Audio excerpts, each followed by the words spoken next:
ये कहानी है चौथी क्लास में पढ़ने वाली अमायरा की। 9 साल की अमायरा राजधानी जयपुर के नीरजा मोदी स्कूल में पढ़ती थी, लेकिन उसने 1 नवंबर 2025 को जब सुसाइड जैसा कदम उठाया तो उसके बाद जो है सभी लोग चौंक गए और जो है सभी लोगों ने ये सवाल उठाए कि जो 9 साल की अमायरा है उसने सुसाइड क्यों किया।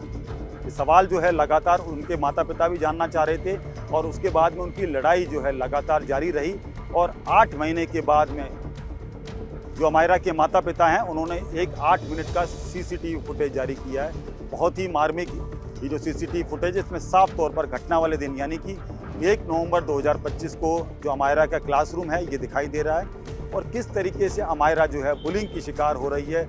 उसके जो साथी क्लासमेट हैं वो किस तरीके से उसे चिढ़ा रहे हैं, किस तरीके से जो है डिजिटल स्लेट पर उसे जो है कमेंट लिखे जा रहे हैं, उसे दिखा रहे हैं। कुछ बच्चे अमायरा के पास आते हैं, वे डिजिटल स्लेट को एक दूसरे को दिखाते हैं। उनकी बॉडी लैंग्वेज से ऐसा लगता है जैसे अमायरा को लेकर मजाक बनाया जा रहा हो। बार बार जो है क्लास टीचर को जो है शिकायत कर रही है, उसे बार बार बता रही है कि आप देखिए मेरे साथ में इस तरीके से ट्रीट किया जा रहा है, कि मुझे इस तरीके से चिढ़ाया जा रहा है। और जो क्लास टीचर हैं पुनीता शर्मा वो लगातार जो है उन्हें जो है पूरी तरीके से इग्नोर कर रही हैं और ये इग्नोरेंस इस सीसीटीवी फुटेज में साफ तौर पर दिखाई दे रही है। अमायरा की जो है किस तरीके से इग्नोरेंस को जब बर्दाश्त कर रही है, अपने जो है सर पे हाथ रखी है, अपने गाल पे हाथ रख रखी है, यानी कि ये बताता है कि अमायरा किस तरीके से स्ट्रेस में आ चुकी थी। और उसके बाद में जब वो लगातार शिकायतें कर रही थी, आधा दर्जन बार जब उसने शिकायत की लेकिन उसकी कोई भी बात नहीं सुनी गई, तो उसके बाद अमायरा अचानक से निकली और स्कूल की बिल्डिंग में 4थी मंजिल पर चली गई। लेकिन सबसे बड़ा सवाल ये भी खड़ा होता है कि 4थी मंजिल तक 9 साल की बच्ची पहुंच गई, लेकिन कोई भी सिक्योरिटी का इंचार्ज यानी कि सिक्योरिटी गार्ड वहां पर नहीं था जो अमायरा को रोकता। अगर वो होता तो अमायरा शायद बच जाती। अमायरा ने 4थी मंजिल से जो है छलांग लगा दी और उसके बाद उसकी मौत हो गई। इस पूरी घटना के बाद में स्कूल प्रशासन ने पूरी तरीके से सुसाइड का रूप जो है देने की कोशिश की और उसके साथ साथ में जो वहाँ पर जहाँ अमायरा की डेड बॉडी जहाँ थी वहाँ पर जितना खून बिखरा हुआ था उसे साफ कराया गया। इस पूरे मामले को लेकर अमायरा के परिजन लगातार आंदोलन कर रहे थे और उसके बाद में 8 महीने बाद जब ये सीसीटीवी फुटेज सामने आया है, इमोशनल जो है कर देने वाला सीसीटीवी ये फुटेज जब सामने आया तो ये बता रहा है कि अमायरा के साथ क्या कुछ रहा होगा। और जो अमायरा के परिजन हैं उनका साफ तौर पर कहना है कि स्कूल के जो मालिक हैं सौरभ मोदी, इंदु दुबे जो कि प्रिंसिपल हैं, उनके खिलाफ जो है जेजे एक्ट में मामला दर्ज किया जाए और ये जो स्कूल है इसकी पूरी तरीके से जो मान्यता है वो रद्द कर दी जाए और अमायरा के का जो मामला था सुसाइड का मामला, जिसे जो है सुसाइड माना जा रहा है, इसे हत्या का मामला बताया जाए, यानी कि इरादतन हत्या जो है ये की गई थी अमायरा की। नमस्कार, मेरा नाम विजय मीना है। 1 नवंबर 2025 को मेरी 9 साल की बेटी अमायरा की मृत्यु नीरजा मोदी स्कूल के अंदर हो जाती है। 8 महीने से भी अधिक समय बीत चुका है।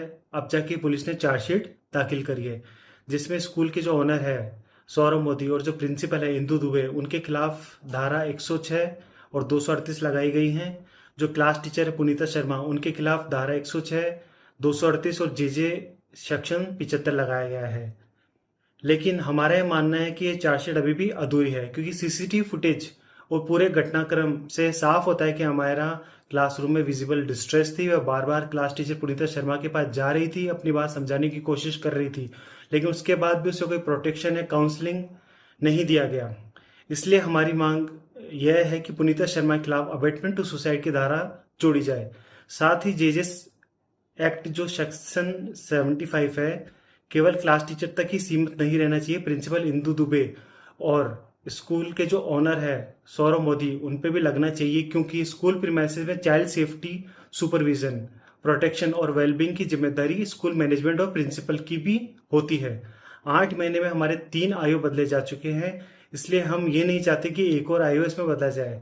हमारी मांग सीधी है कि चार्जशीट की जो कमियां हैं उसको न्यायालय गंभीरता से विचार करे, अबेटमेंट की धारा जोड़ी जाए, इंदु दुबे और सौरभ मोदी पर जेजे सेक्शन 75 लगाया जाए और आरोपियों को गिरफ्तार किया जाए क्योंकि जेजे 75 में 10 साल तक की सजा का प्रावधान है, तो इन आरोपियों को गिरफ्तार करा जाए। धन्यवाद। जो आप देख सकते हैं किस तरीके से ये बड़ा जो एविडेंस उन्होंने जो है साझा किया है और इस एविडेंस में जो है साफ तौर पर दिखाई दे रहा है कि किस तरीके से जो अमायरा के परिजन जो पहले आरोप लगा रहे थे उनका साफ तौर पर कहना था कि बुलिंग की वो शिकार हुई थी, लेकिन कोई भी मानने को तैयार नहीं था।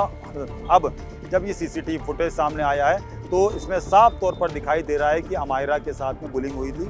और जो एक स्लेट यानी कि डिजिटल स्लेट जो कि उस स्कूल में अलाउ नहीं थी, तो ये जो है उस क्लास में कैसे पहुंची। तो ये जो पूरी जो बात है, ये जो सीसीटीवी में दिखाई दे रही है, पूरी घटना दिखाई दे रही है, ये बताती है कि अमायरा का सुसाइड गैर इरादतन हत्या है। ऐसा आरोप जो है पूरी तरीके से अमायरा के परिजन लगा रहे हैं। उसके साथ साथ में वो आज भी ये कह रहे हैं कि ये जो जांच की गई है, जांच में जो है पूरी तरीके से निष्पक्ष जांच नहीं है। इस जांच में जो आरोपी हैं वो जो बनाए गए हैं सौरभ मोदी और इंदु दुबे जो कि प्रिंसिपल है, और एक सफाई कर्मचारी जिसने अमायरा का ब्लड साफ किया था, सबूत मिटाने की कोशिश की गई थी। छोटी मोटी धाराएं इन पर लगाई गई, जेजे एक्ट क्यों नहीं लगाया गया, ये सवाल खड़े कर रहे हैं अमायरा के परिजन। उनका कहना है कि उनका जो घर उजड़ चुका है, उनकी बेटी है 9 साल की बेटी, उसने सुसाइड किया। सुसाइड के कारण अब ये जो सीसीटीवी फुटेज है इससे सामने आ चुके हैं, और पूरी तरीके से अब ये माना जा सकता है कि अमायरा के साथ में जो कुछ भी हुआ उस सीसीटीवी फुटेज में जो है साफ दिखाई दे रहा है। तो ये जो सीसीटीवी फुटेज है ये पुलिस को अपनी जांच में शामिल करना चाहिए। उसके साथ साथ में जांच में शामिल करके जो भी दोषी है उनके खिलाफ कड़ी कार्रवाई हो। ये जो कार्रवाई की जाए, ये कार्रवाई इतनी सख्त हो कि और जो स्कूल हैं उनको भी जो है पूरी तरीके से ये एक एग्जाम्पल बने कि जो छोटे बच्चे होते हैं उन्हें किस तरीके से रखा जाए, और उनके साथ जो बुलिंग हो रही है उसे किस तरीके से रोका जाए। कि भाई किसी भी बच्चे के साथ अगर इस तरह की घटना होती है तो क्लास टीचर की प्रमुख रूप से जिम्मेदारी बनती है, स्कूल संचालक की जिम्मेदारी बनती है। लेकिन किसी भी प्रकार की जिम्मेदारी जवाबदेही स्कूल प्रशासन की तरफ से नहीं हुई। बाकायदा इस मामले को लेकर के राजस्थान हाईकोर्ट के अंदर मामला भी चल रहा है। पुलिस प्रशासन ने चार्जशीट भी दाखिल कर दी है। उस चार्जशीट के अंदर कई तरह की खामियां है जिसको लेकर के हम लोगों ने प्रेस कॉन्फ्रेंस भी की थी अभी बुधवार को, तो उसमें भी कई चीजें हमने सामने रखी थी। उसके बाद लगातार हम लोग अब सक्रिय हुए हैं और दोबारा से अब 13 तारीख को जो राजस्थान हाईकोर्ट के अंदर सुनवाई होनी है उसके अंदर देखेंगे कि राजस्थान हाईकोर्ट क्या निर्णय लेता है। अभी क्या कहा है हाईकोर्ट ने? राजस्थान हाईकोर्ट ने अभी तक show cause notice CBSE board को जारी करने का निर्देश दिया है, और साथ ही इससे संबंधित रिकॉर्ड हाईकोर्ट के अंदर पेश करने के लिए कहा गया है, और जो बोर्ड के अधिकारियों को भी उपस्थित होने के लिए कहा गया है।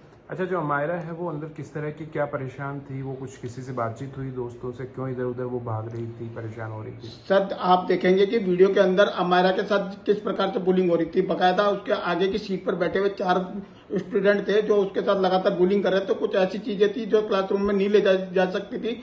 उसके बावजूद बच्चों के द्वारा उस शीट को दिखा करके अमायरा के साथ बुलिंग की गई, और उस बुलिंग को लेकर के बाकायदा अमायरा क्लास टीचर के पास भी गई, शिकायत भी दर्ज कराई, बार बार मिन्नतें भी मांगी, हाथ तक जोड़ना पड़ा। उसके बाद भी अगर कार्रवाई नहीं हुई तब जाकर के हताश और निराश होकर के अमायरा ने अपनी आत्महत्या की। हालांकि जो सीबीएसई बोर्ड है और जो ये संस्था है इसने साफ तौर पर कह रहा है कि एक जो है पूरी तरीके से सेल बनाई जाए जो कि बच्चों के ऊपर जो बुलिंग हो रही है उस पर निगाह रखे और उनके खिलाफ जो है सख्त कार्रवाई की जाए। ये जो कार्रवाई हुई है, यानी कि ये जो कार्रवाई हुई है इस पर जो है अमायरा के परिजन साफ तौर पर कह रहे हैं कि कार्रवाई पूरी तरीके से सही नहीं है, पूरी तरीके से जो है ये कार्रवाई फेयर नहीं है। इस कार्रवाई पर सवाल उठा रहे हैं और उनका कहना है कि सख्त कार्रवाई की जाए ताकि और स्कूलों में और बच्चों की जान बचाई सके। मेरे सहयोगी हेमंत शर्मा के साथ फौजारिया।